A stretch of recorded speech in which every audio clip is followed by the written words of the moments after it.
BCom part second में paper second financial accounting and decision making में हमारा branch account का चैप्टर चल रहा है। इससे पूर्व के वीडियो में मैंने आपको ब्रांच डेटर मेथड के एक एग्ज़ाम्पल कराया था कि भाई इस विधि में दो प्रकार से खाते तैयार किए जाते हैं। प्रथम, जब शाखा को माल लागत मूल्य पर भेजा जाता है तो किस प्रकार से ब्रांच अकाउंट हमें तैयार करना है, यह हमने देखा था। दूसरी विधि, जब शाखा को माल विक्रय मूल्य पर भेजा जाता है तो किस प्रकार से ब्रांच अकाउंट तैयार किया जाएगा, इसको हम आज समझेंगे। कई बार प्रधान कार्यालय शाखा को माल विक्रय मूल्य पर भेजता है, जो लागत में एक निश्चित प्रतिशत जोड़ कर भेजा जाता है। लाभ अथवा हानि ज्ञात करने के लिए शाखा खाता बनाते समय ओपनिंग स्टॉक और क्लोजिंग स्टॉक और गुड्स सेंट टू ब्रांच और वापस आया माल, इसमें शामिल लाभ के लिए हम समायोजन प्रविष्टियाँ करते हैं और उनकी राशि ज्ञात करते हैं। जो समायोजन प्रविष्टियाँ की जाएंगी, प्रारंभिक स्टॉक के लिए ब्रांच स्टॉक एडजस्टमेंट अकाउंट को डीआर किया जाएगा, टू ब्रांच अकाउंट को यानी ब्रांच अकाउंट को सीआर किया जाएगा। अंतिम स्टॉक के लिए इसकी विपरीत प्रविष्टि की जाएगी, ब्रांच अकाउंट को डीआर किया जाएगा और ब्रांच स्टॉक एडजस्टमेंट अकाउंट को सीआर किया जाएगा। शाखा को भेजे गए माल में लोडिंग के लिए हम goods sent to branch adjustment account को डीआर करेंगे और ब्रांच अकाउंट को सीआर करेंगे।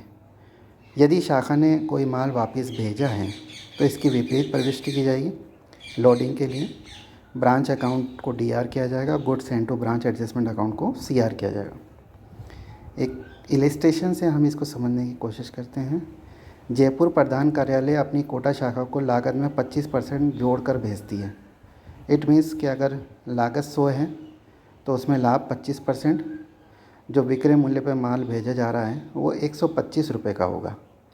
निम्न सूचनाओं से शाखा का लाभ दिखाते हुए आपको शाखा खाता बनाना है। इसमें ब्रांच स्टॉक का ओपनिंग स्टॉक और ब्रांच डेटर्स का ओपनिंग स्टॉक है 25 और 10,000। गुड्स सेंट टू ब्रांच है 2 लाख रुपये का। सेल्स है कैश में 2,20,000 रुपये का, क्रेडिट में 40,000 का। देनदारों से राशि प्राप्त हुई है 28,000 रुपये की, उनको डिस्काउंट दिया 2,500 का, उन्होंने माल वापस किया 1,500 का। ब्रांच को खर्चों के लिए चेक भेजा है 8,000 रुपये का। डूबत ऋण 4,000 रुपये का है। ब्रांच स्टॉक क्लोजिंग हमारा 20,000 रुपये का है और डेप्रिसिएशन ऑन एसेट्स 5,000 है। ब्रांच स्टॉक ओपनिंग में, क्लोजिंग में और गुड्स सेंट टू ब्रांच जो हमने ब्रांच को भेजा है, इसमें कितना लोडिंग है इसकी राशि ज्ञात की जाएगी। तो ओपनिंग स्टॉक हमारा 25,000 रुपये का है, इसमें लोडिंग ज्ञात करेंगे तो ये 5,000 रुपये की राशि आएगी। इसी प्रकार से जो क्लोजिंग स्टॉक 20,000 रुपये का है उसमें लाभ 4,000 रुपये का है। इसी प्रकार से गुड्स सेंट टू ब्रांच हमने 2 लाख रुपये का माल भेजा, जी वास्तव में ये 1,60,000 रुपये की लागत है और 40,000 रुपये का लाभ है। प्रश्न में देनदारों का अंतिम शेष नहीं दिया गया है, अतः मेमोरेंडम डेटर्स अकाउंट बना के इनकी राशि ज्ञात की जाएगी क्लोजिंग बैलेंस की। तो इनका ओपनिंग बैलेंस 10,000 रुपये का था, सेल्स क्रेडिट 40,000 रुपये की, टोटल 50,000 रुपये हुए। इनसे जो राशि प्राप्त हुई है 28,000 रुपये की हम सीआर साइड में लिखेंगे बाय कैश अकाउंट, और मदें जैसे डिस्काउंट, रिटर्न, बैड डेब्ट्स इनको हमने लिख दिया है। डिस्काउंट के 2,500, रिटर्न के 1,500 और बैड डेब्ट्स के 4,000। इस प्रकार से इनका क्लोजिंग बैलेंस 14,000 रुपये निकल के आएगा। इसके पश्चात हम ब्रांच अकाउंट बना लेंगे। तो Kota branch account, debit side में ब्रांच का स्टॉक का बैलेंस, ओपनिंग बैलेंस 25,000 रुपये, इसी प्रकार डेटर्स का 10,000 रुपये लिख देंगे। हमने शाखा को 2 लाख रुपए का माल भेजा है तो goods sent to branch account 2 lakh रुपए। ब्रांच के एक्सपेंसेस लिखेंगे टू बैंक अकाउंट 8,000 रुपये। इसी प्रकार से 25,000 रुपये का जो ओपनिंग स्टॉक है उसमें 5,000 रुपये का लोडिंग है, उसके लिए हम सीआर साइड में एंट्री करेंगे by branch stock adjustment account. प्रधान कार्यालय को राशि भुगतान की cash account by cash account. नगद विक्रय से और देनदारों से प्राप्त राशि दोनों को जोड़ के 2,48,000।